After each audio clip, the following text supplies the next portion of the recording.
Now let's begin. Lawrence Wilkins stood in the doorway of his daughter's bedroom, watching Sophie arrange her collection of vintage cameras on the shelf with mathematical precision. Each one had to be exactly 3 inches apart, labels facing forward at the same angle. She was humming softly, a habit she'd developed when concentrating. At 10 years old, his daughter possessed a mind that worked differently than most, cataloging details, remembering conversations verbatim, seeing patterns where others saw chaos. "Dad, you're standing in the observation position again," Sophie said without turning around.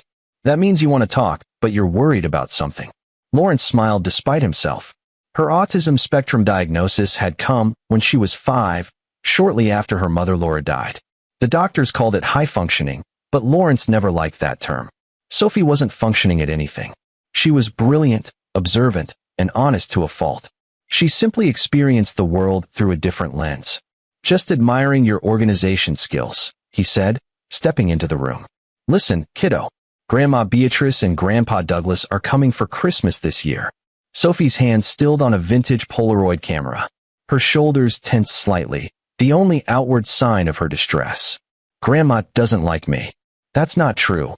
"Dad." Sophie turned, her gray eyes meeting his. "You taught me that honesty is important. Grandma Beatrice told me last Easter that I killed her daughter and that I'm not a real person because my brain doesn't work right. She said it at 2:47 p.m. while you were getting drinks from the kitchen. I remember because that's when the grandfather clock chimed." Lawrence felt his jaw tighten. He'd suspected Beatrice's cruelty ran deeper than the occasional barbed comment he'd witnessed, but hearing it confirmed made his blood boil. His late wife Laura had been nothing like her mother. Where Laura was warm and accepting, Beatrice Miranda was cold and judgmental. Where Laura celebrated differences, Beatrice demanded conformity. "Why didn't you tell me?" he asked quietly. "Because you already look sad when you look at me sometimes.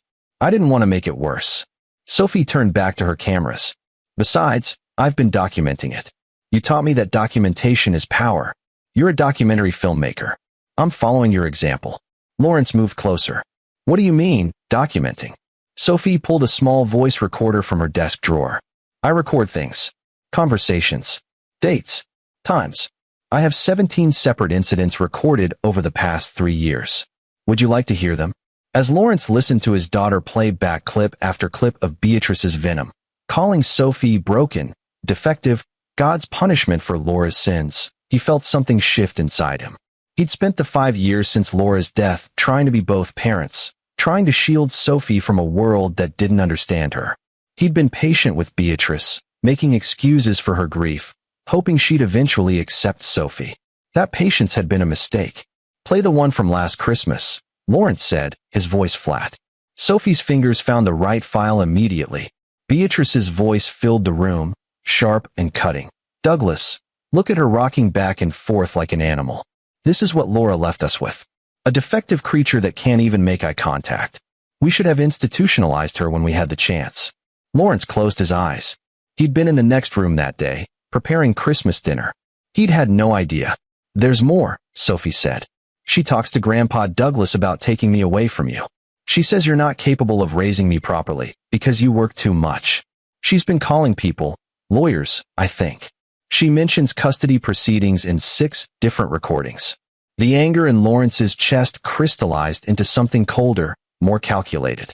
Beatrice Miranda wasn't just a grieving mother taking her pain out on an innocent child. She was actively trying to destroy their lives, to rip Sophie away from the only parent she had left. "Sophie," he said carefully, "how would you feel about turning this documentation into a project? Something more comprehensive?" His daughter's eyes lit up with the same spark Laura's used to have when she was onto a good story. "What kind of project?" "The kind that protects us. The kind that makes sure Grandma can never hurt you again." Over the next 2 weeks, Lawrence and Sophie worked together in a way that reminded him painfully of the documentaries he used to make with Laura. Before Sophie was born, they'd been a team, Lawrence behind the camera, Laura conducting interviews, both of them chasing stories about ordinary people doing extraordinary things. Laura's death from an aneurysm when Sophie was 3 had ended that chapter of his life. He'd focused on corporate work after that, safer projects that paid the bills and kept him close to home. But this was different. This mattered. Sophie's recordings were damning, but Lawrence needed more. He needed context, evidence, a story that would make Beatrice's cruelty undeniable. He started with Douglas Miranda, his father-in-law. The man had always been kind to Sophie, albeit in a distant, uncomfortable way. Lawrence suspected Douglas was simply weak, dominated by his wife's stronger personality. A phone call confirmed it. "Lawrence, I don't know what you want me to say." Douglas's voice sounded tired over the phone. "Beatrice has been difficult since we lost Laura. She fixates on things. Right now, she's convinced that Sophie needs a different environment." "By different environment, you mean away from me?" Silence. "Then, she's contacted a family lawyer. She's building a case that you're neglectful, working long hours, leaving Sophie with babysitters, exposing her to unconventional ideas. She's going to petition for grandparents' rights. Sophie is happy, healthy, and thriving," Lawrence said, keeping his voice even. "Any judge would see that.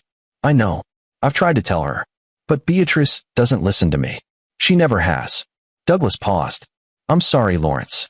For what it's worth, I think you're a wonderful father. And Sophie is a remarkable child. Laura would be proud." After hanging up, Lawrence sat in his editing studio, surrounded by hard drives and equipment. Laura smiled at him from a framed photo on his desk, taken a week before she died, holding baby Sophie, both of them laughing at something he'd said behind the camera. "I won't let her take our daughter," he said to the photo. "Not now? Not ever." Sophie appeared in the doorway, holding her tablet. "Dad, I found something." Grandma Beatrice posted on her Facebook page about praying for guidance about a difficult family situation. Her church friends are commenting. "They don't know she's talking about me, but she's building a narrative." "What kind of narrative?" "That you're an unfit parent. That I'm suffering. That she's a concerned grandmother trying to help." Sophie's voice remained emotionless, but Lawrence could see the tension in her small shoulders. "She's creating a public record of concern. It's strategic." Lawrence looked at his daughter, amazed once again by her perception. "You're right. It is strategic. So we need to be more strategic," Sophie said. She sat down in Laura's old chair, the one he could never bring himself to move. "I have an idea about Christmas." Lawrence leaned forward. "I'm listening." "Grandma thinks I don't understand social games because I'm autistic. She thinks I don't notice things, don't remember things, don't feel things." Sophie met his eyes. "We should let her keep thinking that. And then we should show her exactly how wrong she is." A slow smile spread across Lawrence's face. His daughter might think differently, but she thought brilliantly. "Tell me your idea." As Sophie outlined her plan, Lawrence began to see the shape of something bigger. This wasn't just about defending themselves against Beatrice's custody attempt. This was about ending her cruelty permanently, about making sure she could never hurt Sophie again.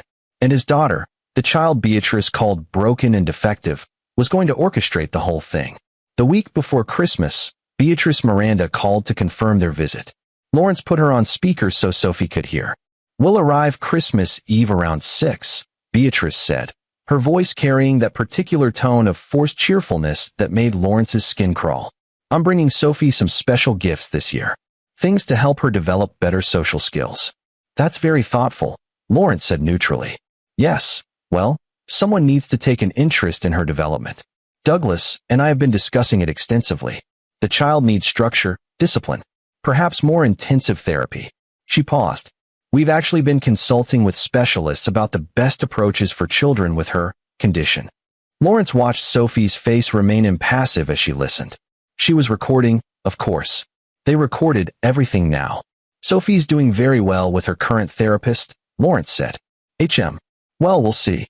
Douglas and I want what's best for our granddaughter, even if that means making difficult decisions."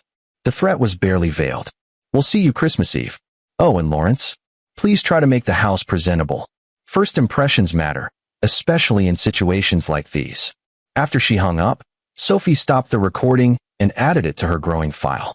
"She's planning something for Christmas." "I know. So are we." They spent the next few days preparing. Lawrence reviewed all of Sophie's recordings, organizing them chronologically, adding context from his own observations. He interviewed Sophie on camera about each incident, letting her precise memory and honest delivery speak for itself. He compiled social media posts from Beatrice, emails she'd sent, text messages where she'd criticized his parenting. He documented Sophie's medical records, report cards, therapy progress notes. all evidence of a child who was thriving despite her grandmother's assessment. But the centerpiece of their strategy was something else entirely. Something Sophie had discovered while doing what she did best, noticing patterns. "Dad, look at this," Sophie said 3 days before Christmas, pulling up a spreadsheet on her computer. "I tracked Grandma's Facebook posts about her charity work. She runs a foundation called Miranda's Angels that supposedly helps disabled children. I know about that. It's in your grandmother's name. She started it after your mom died. Right? But look at the finances." Sophie pulled up tax documents she'd somehow accessed. The foundation takes in about $200,000 a year in donations. But it only distributes about $30,000 to actual programs. The rest goes to administrative costs. Lawrence leaned closer. "How did you get these?" "They're public records. Form 990s. Anyone can access them." Sophie pulled up more documents. But here's the interesting part. The foundation pays Grandma a salary of $85,000 a year as executive director.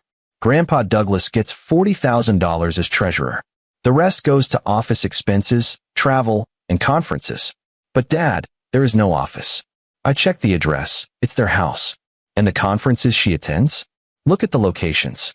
Lawrence scanned the list. Paris, Rome, Bali, Tokyo. "She's using a charity for disabled children to fund her lifestyle," Sophie said. "She talks about how tragic it is that kids like me exist, and then she profits from it. That's why she posts about me on social media. I'm her inspiration story. The broken granddaughter that motivates her charitable work."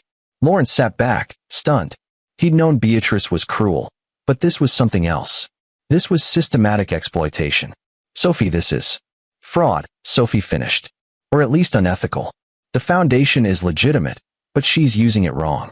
And she's built her entire social reputation on being an advocate for disabled children while calling her own granddaughter defective in private." "Can you document all of this?" "Already did. I have a complete analysis with source documents. Want to see?" As Lawrence reviewed his daughter's work, detailed, thorough, devastating, he realized that Beatrice had underestimated Sophie in the most fatal way possible. She'd assumed that because Sophie's brain worked differently, it worked worse. She'd never considered that different might mean better at certain things. Like pattern recognition. Like documentation. Like seeing through lies. "We're going to need one more thing," Lawrence said slowly. "We need her to reveal herself completely. On camera. In a way she can't deny or explain away." Sophie nodded. "That's where the Christmas presents come in. I have an idea, but you're not going to like it. Tell me anyway. We let her do something really bad. Something undeniable. We give her the opportunity to show everyone exactly who she is." Sophie's voice was calm, analytical. "I can handle it, Dad. I've been handling her for years. But this time, the whole world will see." Lawrence wanted to protect his daughter from more of Beatrice's cruelty. Every instinct screamed against deliberately exposing her to it. But Sophie was right. The only way to end this permanently was to let Beatrice reveal her true nature in a way that couldn't be explained away or excused. "Okay," he said finally. "But we do it my way.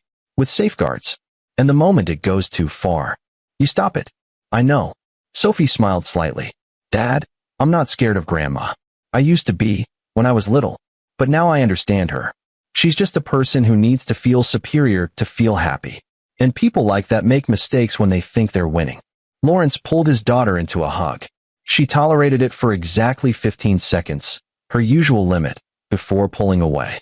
But she was smiling. "Let's finish the preparations," he said. "Christmas is in 3 days. And your grandmother has no idea what's coming." Christmas Eve arrived with fresh snow and the scent of pine from the tree Lawrence and Sophie had decorated together. They'd spent the day preparing the house, cooking Laura's traditional recipes, and making final technical checks on their equipment. Hidden cameras were positioned in the living room, dining room, and near the Christmas tree. Audio recorders were placed strategically. Lawrence's professional equipment was ready to capture everything in high definition. Sophie had wrapped empty boxes in festive paper and placed them under the tree with her name on them, just as Lawrence had instructed. The real presents, thoughtful gifts that Lawrence had carefully chosen based on Sophie's current interests in vintage photography and astronomy, were hidden in his bedroom closet. "Are you sure about this?" Lawrence asked for the 10th time as they waited for Beatrice and Douglas to arrive. "Dad, stop asking. I'm sure." Sophie adjusted her sweater, a red one with a reindeer that Laura had bought years ago. She wore it every Christmas. Remember, I need you to stay calm no matter what Grandma does. If you lose your temper, it won't work. I'll stay calm. Promise. I promise. The doorbell rang at exactly 6 o'clock. Douglas stood on the porch holding a poinsettia, his kind face weathered by years of deference to his wife. Behind him, Beatrice carried wrapped presents and wore an expression of practiced grandmotherly warmth that didn't reach her eyes. "Merry Christmas," Beatrice said, sweeping into the house. She barely glanced at Sophie, who stood politely near the stairs. "Douglas, put those packages under the tree. Lawrence, the house looks adequate. You've made an effort, at least." "Merry Christmas, Beatrice." "Douglas." Lawrence took their coats. "Dinner will be ready in about an hour." Douglas approached Sophie cautiously. "Hello, sweetheart. How are you?" "I'm well. Thank you, Grandpa Douglas." "How was your drive?"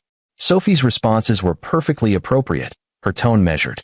She'd been practicing social scripts with her therapist for years. "Oh, the roads were fine. Sophie, stand up straight," Beatrice interrupted. "And look at your grandfather when he's speaking to you. We've discussed proper manners." Sophie adjusted her posture slightly, but didn't make eye contact, something her autism made extremely difficult and uncomfortable. Lawrence watched Beatrice's lips thin with disapproval. The evening proceeded with tense civility. Douglas made genuine attempts at conversation with Sophie, asking about school and her hobbies. Beatrice maintained a facade of grandmotherly interest while making small, cutting remarks that Sophie absorbed without reaction. "She's still doing that odd humming thing," Beatrice commented to Douglas as if Sophie weren't there. "So disconcerting." "I find it soothing," Douglas said quietly. "Laura used to hum the same way when she was concentrating." Beatrice's expression hardened. Laura was normal. "This child is nothing like my daughter." Lawrence gripped his wine glass tighter, but said nothing. The cameras were recording. Let Beatrice talk. After dinner, they settled in the living room. The Christmas tree lights cast a warm glow over the presents beneath it. Sophie sat cross-legged on the floor, arranging cookies on a plate with her characteristic precision. "Well," Beatrice said, setting down her coffee cup with a sharp click. "Should we open presents? I'm particularly excited about what we brought for Sophie this year." "Christmas morning is traditional in this house," Lawrence said. "We'll open them tomorrow." "Nonsense. We're here now.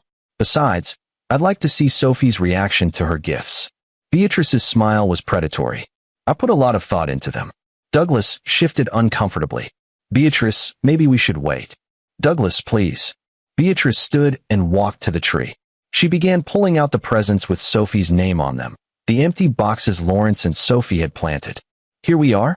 Sophie, dear, come open your presents from Grandma." Sophie looked at Lawrence, who nodded slightly. She approached the tree with her characteristic precise movements, sitting down in front of the pile of wrapped boxes. Beatrice settled back into her chair, Douglas beside her looking increasingly uneasy. "Go ahead, dear. Open them." Sophie carefully unwrapped the first box, her movements methodical. She removed the paper, opened the box, and looked inside at nothing. No reaction crossed her face. She set it aside and reached for the second box. "What is it, Sophie?" Beatrice asked, her voice dripping with false sweetness. "What did Grandma get you?" Sophie opened the second box. Empty. Then the third. Empty. Fourth, fifth, sixth, all empty. She lined them up in a neat row, arranging them by size, her face serene and untroubled. Lawrence felt his hands clench into fists. He wanted to throw Beatrice out of his house, to scream at her for her cruelty. But he'd promised Sophie he'd stay calm. This was part of the plan. "Sophie," Beatrice said, leaning forward. "Don't you have anything to say? Aren't you disappointed?" Sophie looked up at her grandmother, her gray eyes clear and direct. "Why would I be disappointed, Grandma?" "Because there's nothing in the boxes, you silly girl. Don't you understand? There are no presents for you." "I understand," Sophie said calmly. "And how does that make you feel?" Sophie tilted her head, appearing to consider the question. "I feel that this is consistent with your previous behavior patterns. You've told me 17 times over the past 3 years that I don't deserve nice things because I'm not normal. This is you demonstrating that belief through action. It's actually very predictable." Beatrice's expression faltered for just a moment before hardening into anger. "How dare you speak to me like that? You ungrateful, broken little." "Beatrice," Douglas said sharply. That's enough. No, it's not enough. Beatrice stood, her carefully maintained facade cracking. This is exactly what I've been talking about, Douglas. Look at her. No emotion, no tears, just sitting there like a robot analyzing everything.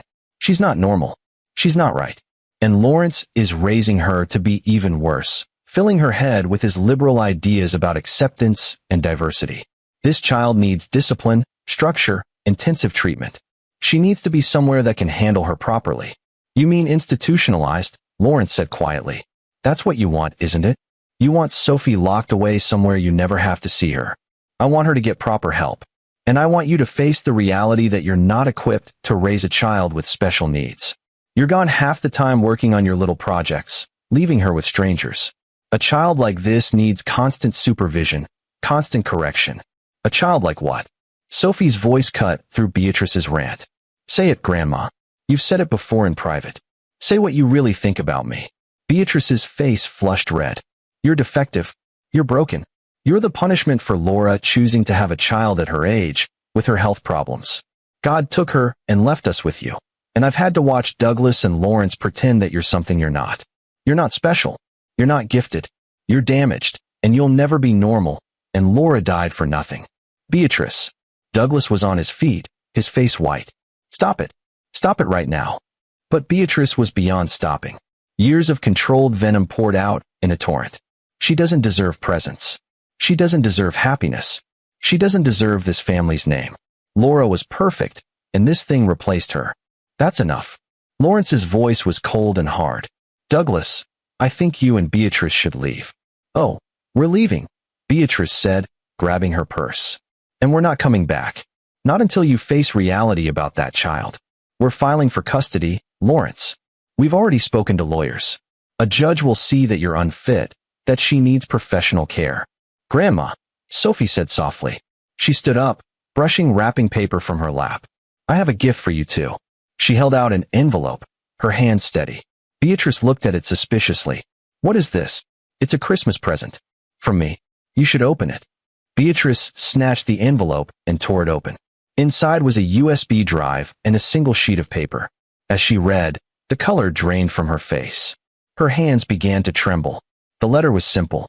Dear Grandma Beatrice, this USB drive contains 47 audio recordings of you saying cruel things about me over the past 3 years, video documentation of tonight's events, a complete financial analysis of Miranda's Angels Foundation, including tax discrepancies, social media posts where you used me as inspiration for donations while calling me defective in private, documentation of your custody plans and conversations with lawyers. Copies of all materials have been sent to your church's board of directors, the board of Miranda's Angels Foundation, the IRS, regarding foundation irregularities, Child Protective Services, to preempt your custody filing, your social circle and book club. Merry Christmas. I hope you enjoy your gift as much as I enjoyed mine. Sophie Wilkins. Beatrice looked at Douglas, her expression stricken. How did she? This is impossible. She's just a child. She's not capable. She's autistic, not stupid, Douglas said quietly. He'd moved to stand beside Sophie, his hand resting protectively on her shoulder. And you've underestimated her for the last time. You knew about this? Beatrice turned on her husband. You helped her? I didn't know the specifics. But yes, I knew Lawrence and Sophie were documenting your behavior. And I told them I wouldn't stand in their way. Douglas's voice was steady, stronger than Lawrence had ever heard it. What you did tonight, Beatrice, replacing a child's Christmas presents with empty boxes. That's evil. That's not grief. That's not concern. That's cruelty for cruelty's sake. She's not really a child, Douglas. She doesn't feel things like normal children. Stop. Sophie's voice was quiet but firm. I feel everything, Grandma. I just don't show it the way you expect. When you say I'm broken, I feel sad. When you tell me I killed my mother, I feel guilty even though I know it's not true. When you give me empty boxes, I feel hurt. I felt all of it. Every single time. I just learned not to show you because my reactions make you happy. You like seeing me hurt. Tears were streaming down Sophie's face now, though her voice remained controlled. But what you never understood is that feeling things and showing things are different. And being autistic doesn't mean I can't document, analyze, and respond to patterns of abuse. It actually makes me better at it. I remember everything, Grandma. Every word. Every date. Every time you told me I wasn't worth loving. Lawrence moved to his daughter's side as she wiped her tears with precise, controlled movements. I think you should leave now, Beatrice. And if you attempt to file for custody, we'll present all of this evidence to the court. If you contact us again, we'll seek a restraining order. If you continue to run Miranda's Angels the way you have been, the IRS will investigate based on Sophie's findings. It's your choice. Beatrice stood frozen, the letter clutched in her shaking hands. For the first time in Lawrence's memory, she looked small, powerless. You can't do this, she whispered. I'm her grandmother. I have rights. You have the right to leave, Douglas said. Now. As Beatrice stumbled toward the door, Douglas lingered for a moment. He looked at Sophie with something like awe and sorrow mixed together. I'm sorry, he said quietly. For all of it. For not stopping her sooner. For being weak. You're not weak, Grandpa Douglas, Sophie said. You're conflict avoidant, and you've been in a relationship with a narcissistic personality for 43 years. That's different. Despite everything, Douglas smiled slightly. You're so much like your mother. She was brave too. He looked at Lawrence. Take care of each other. And if you need anything, testimony for the custody case, financial support, anything, you call me. Thank you, Douglas. After they left, the house fell silent except for the soft crackling of the fireplace. Sophie sank onto the couch, the adrenaline clearly leaving her system. Her hands were shaking now, her breathing rapid. Hey, Lawrence said softly, sitting beside her. You okay? That was hard, Sophie admitted, letting her think she'd won for a minute. Watching her be cruel, not reacting. She looked up at him. Did I do okay? You did more than okay. You were incredible. But Sophie, you don't have to hold everything in. Not with me. If you want to cry, or scream, or... The dam broke. Sophie turned and buried her face in his shoulder, her small body shaking with sobs that she'd held back for years. All the times Beatrice had hurt her, all the cruel words and dismissive gestures, all the pain she'd internalized and documented and analyzed, it all came pouring out.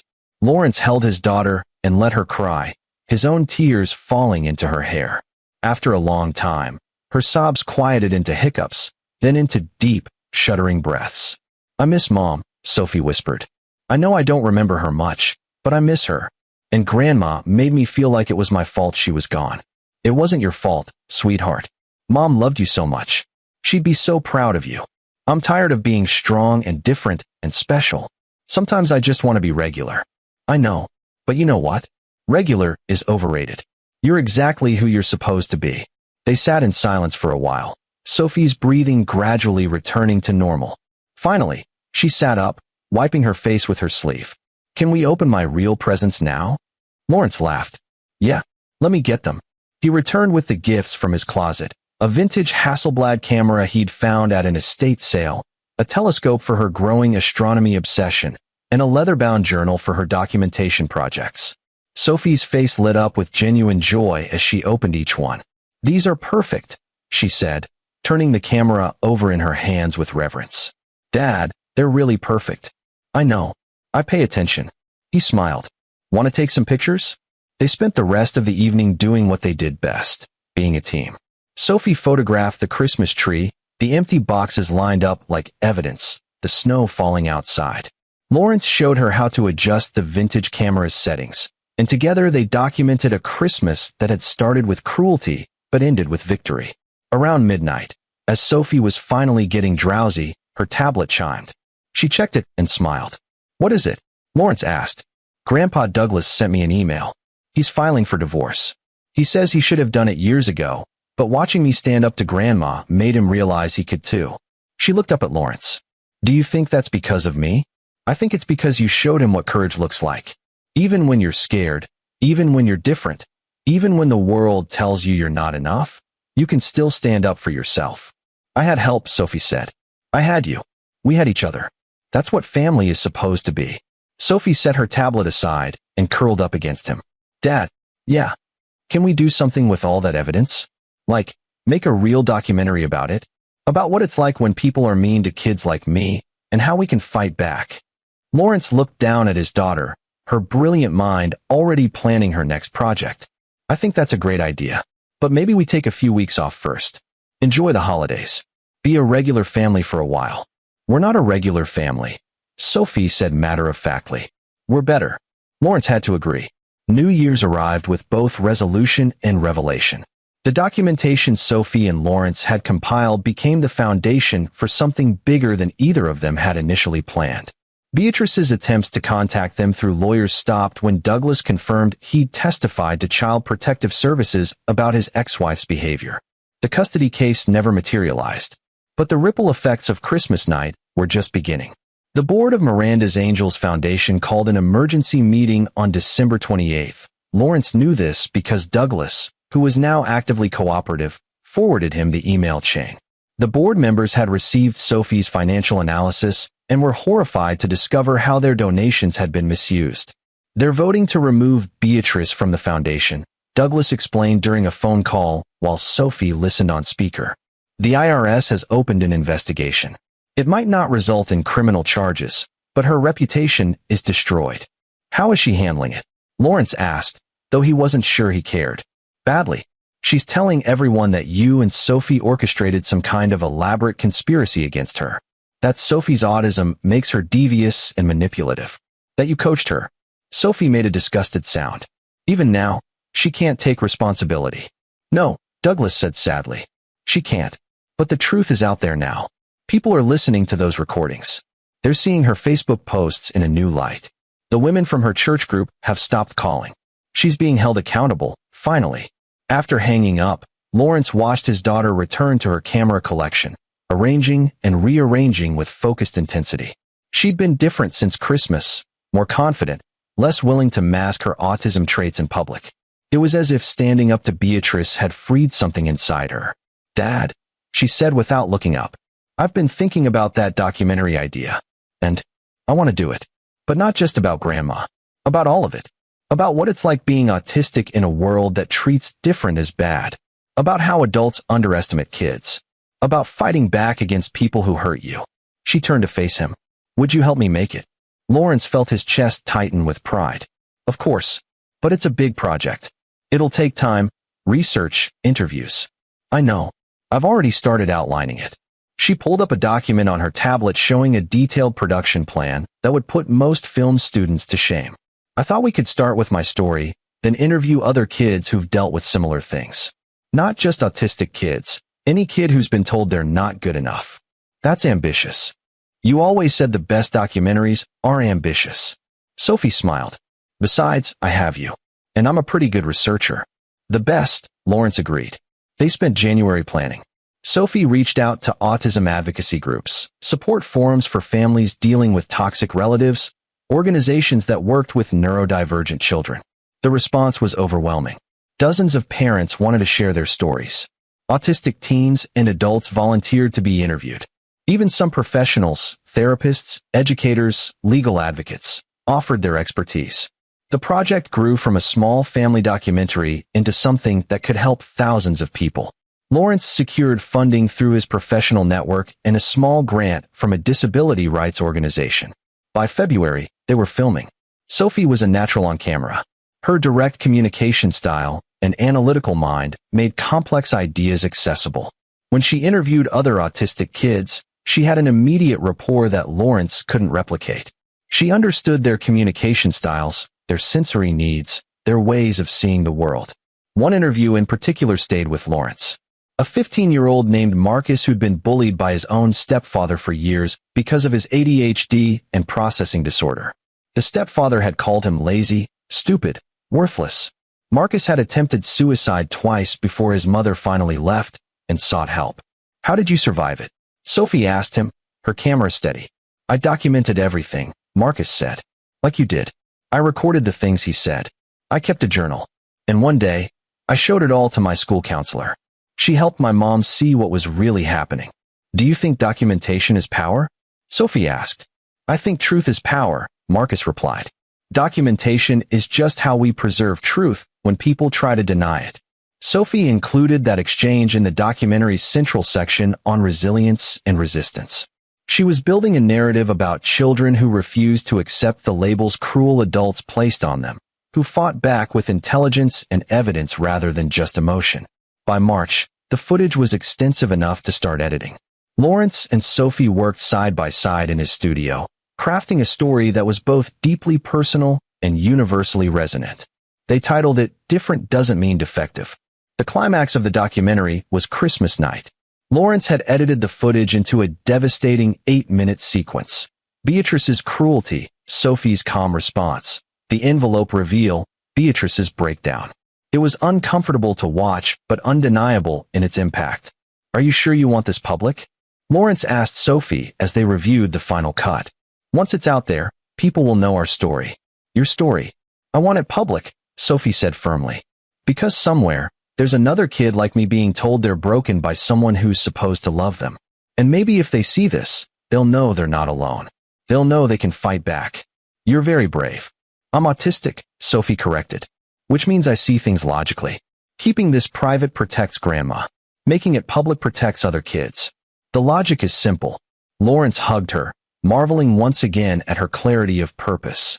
Laura would have been so proud.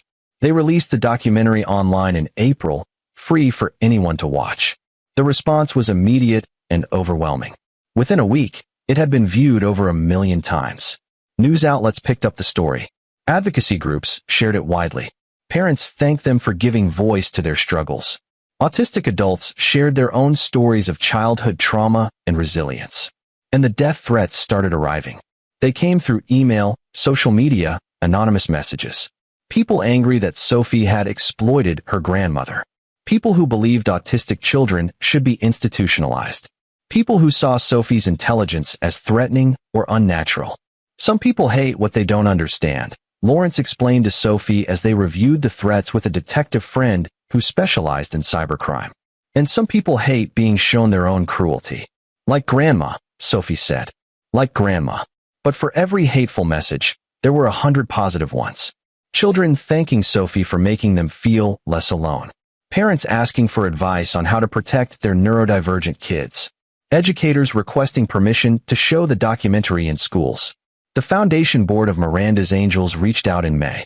They'd reorganized completely, removing Beatrice and restructuring their finances. They wanted to know if Sophie would be interested in joining their youth advisory board.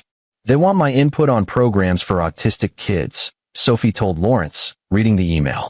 "They're offering a stipend too, for my time and expertise. What do you think?" Sophie considered it carefully, her face showing the concentration Lawrence had come to recognize as deep processing. "I think Grandma created that foundation to make herself feel good about having a disabled granddaughter. She profited from other people's sympathy while treating me like garbage. If I join the board, I can help make sure it actually helps kids like me instead of just enriching adults." "That's very mature of you." "No," Sophie said. "It's strategic. I'm turning Grandma's weapon into my tool. There's a difference." She accepted the position. Douglas visited in June, looking healthier than Lawrence had ever seen him.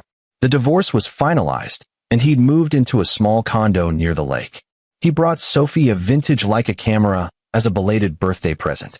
"Your mother loved photography too," he said as Sophie examined the camera with reverent hands. "She had an eye for finding beauty in unexpected places. You have that same gift." "Thank you, Grandpa Douglas. I also wanted to tell you both that I'm testifying in a case against Beatrice.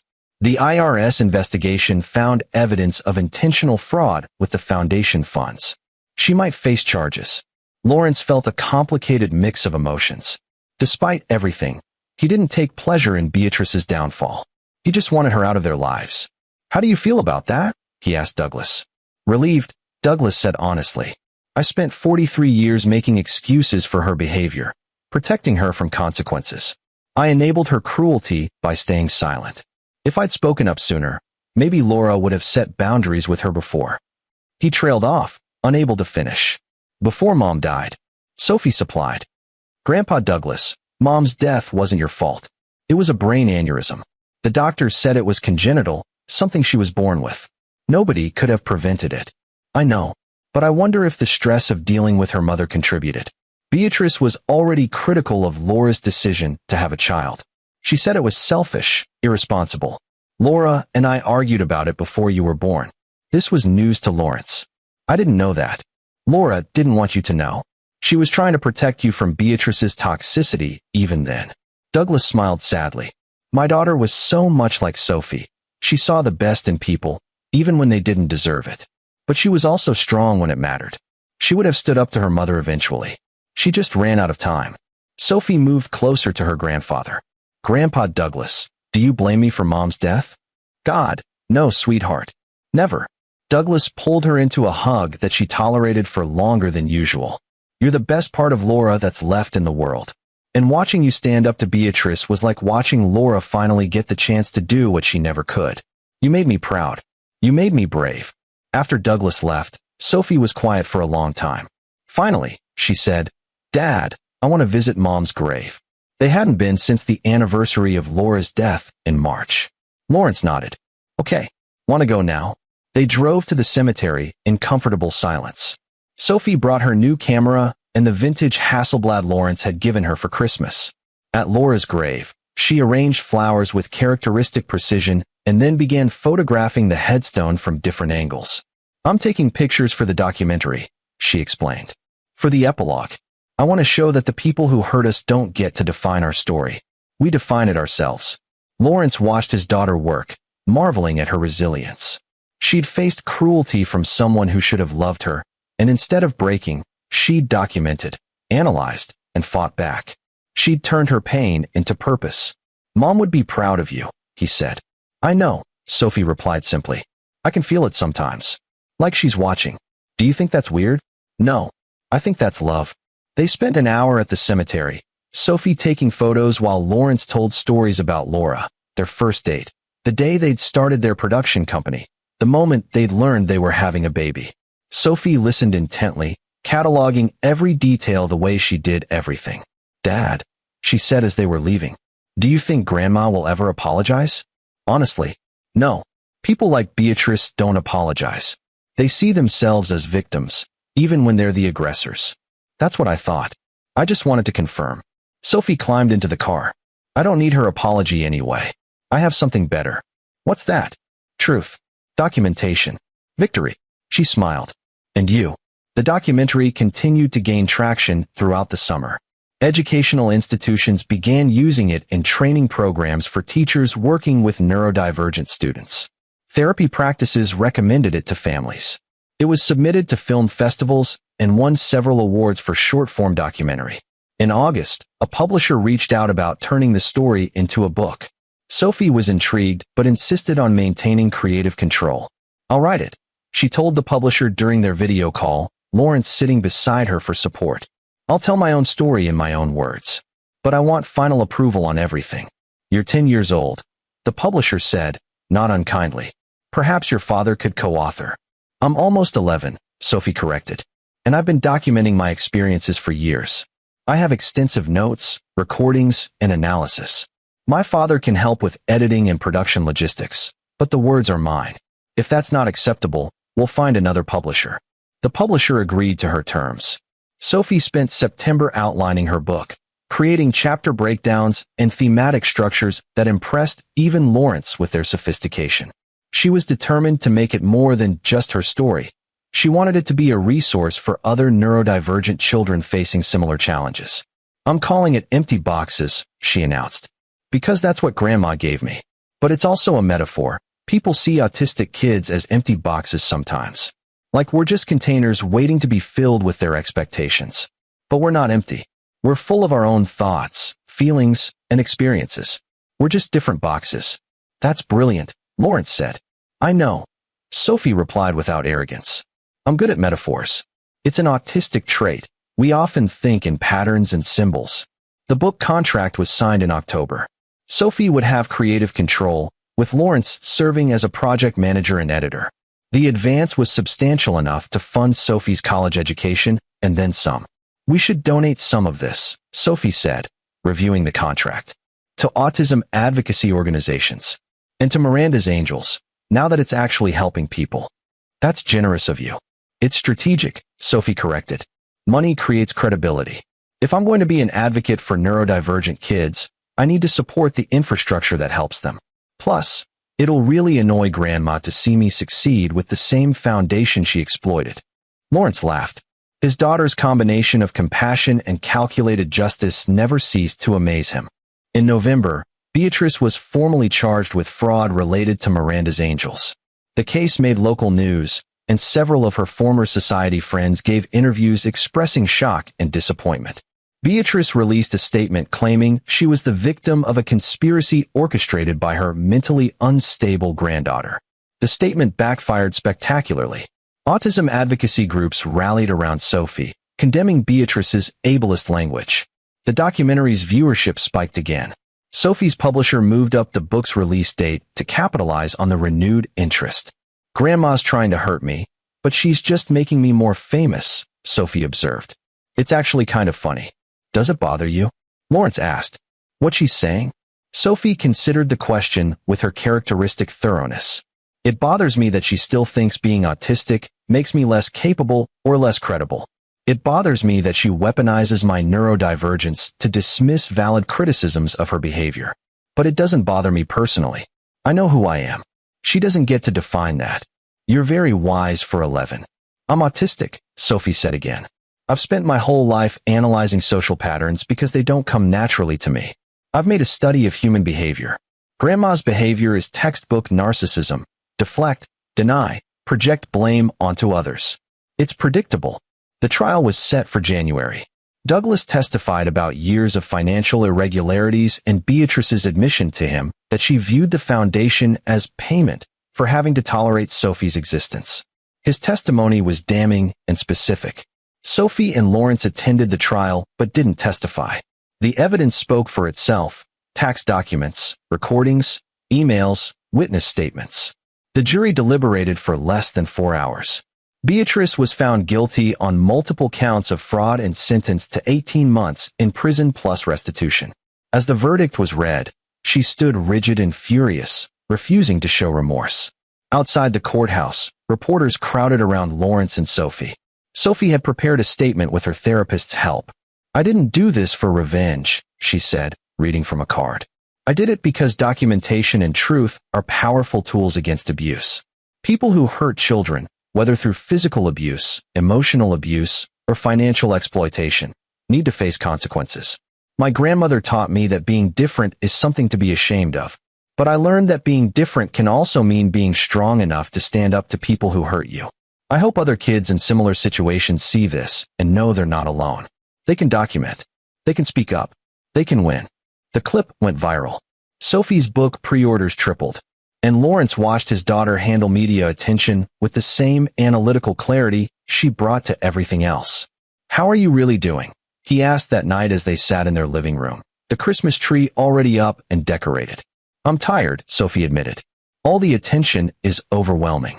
People keep touching me without asking, which I hate. And everyone wants me to be some kind of inspiration, which feels weird. You don't have to be anyone's inspiration. You can just be Sophie." "But that's the thing, Dad. I am just being Sophie.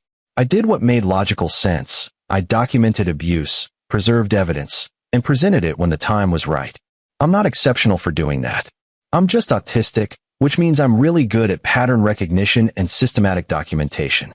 Maybe that's what makes you exceptional." Sophie leaned against him. "Do you think Mom would be happy about all this?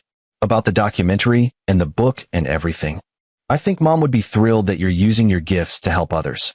And I think she'd be proud of how you stood up for yourself. I wish she could meet me now.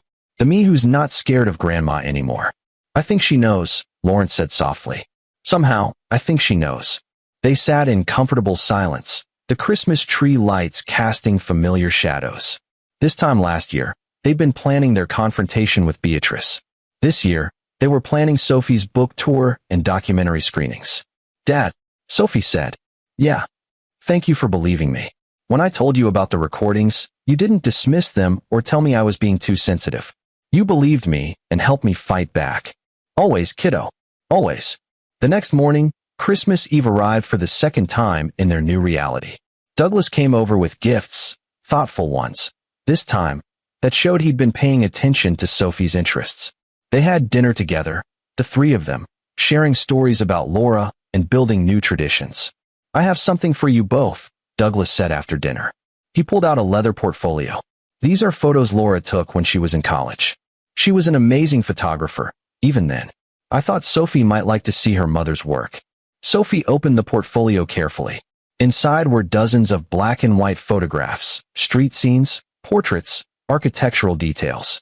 Each one showed Laura's eye for finding beauty in unexpected places, just as Douglas had said. "These are incredible," Sophie breathed. "Look at the composition, Dad. The way she frames the light." "She learned from the best," Douglas said, looking at Lawrence. "You two were quite the team." "We were," Lawrence agreed. Sophie spent the evening studying the photographs, occasionally taking pictures of them with her own camera. "I'm going to include these in my book," she said. "A chapter about Mom. About how creativity and seeing differently isn't just about autism. It's about finding your own perspective." "She would love that," Douglas said. That night, after Douglas left, Sophie and Lawrence sat by the tree again. It had become their spot, their place for important conversations. "Next year, I want to do something different for Christmas," Sophie said. "Like what?" "I want to invite other kids. Kids from the documentary. Kids who don't have good family situations. I want to make Christmas about community and kindness instead of obligation and cruelty." Lawrence smiled. "That's a beautiful idea." "It's logical," Sophie corrected, but she was smiling too. "Christmas should be about building people up, not tearing them down." "Grandma got that backwards." "Yes, she did." Sophie pulled out a wrapped box from behind the tree. "I got you something. Open it." Inside was a framed photograph, one Sophie had taken on last Christmas night. It showed Lawrence sitting in his editing studio, Laura's photo on his desk, his face illuminated by the monitor as he worked on documenting Beatrice's cruelty. The caption, in Sophie's precise handwriting, read, "The moment I knew we'd win." Lawrence felt tears sting his eyes. "Sophie, it's my favorite picture I've ever taken," she said. "Because it shows what love looks like. You protecting me, fighting for me, being my partner." He pulled her into a hug, and this time she didn't pull away after 15 seconds. She stayed, her small arms around him, both of them holding on to each other and the family they'd built from grief and determination. "We did it," Lawrence whispered. "We won." "We did," Sophie agreed. "But Dad, this isn't just about beating Grandma. It's about proving that different isn't defective. That kids like me can fight back. That families like ours, unconventional, neurodivergent, imperfect, are still families. That's the real victory."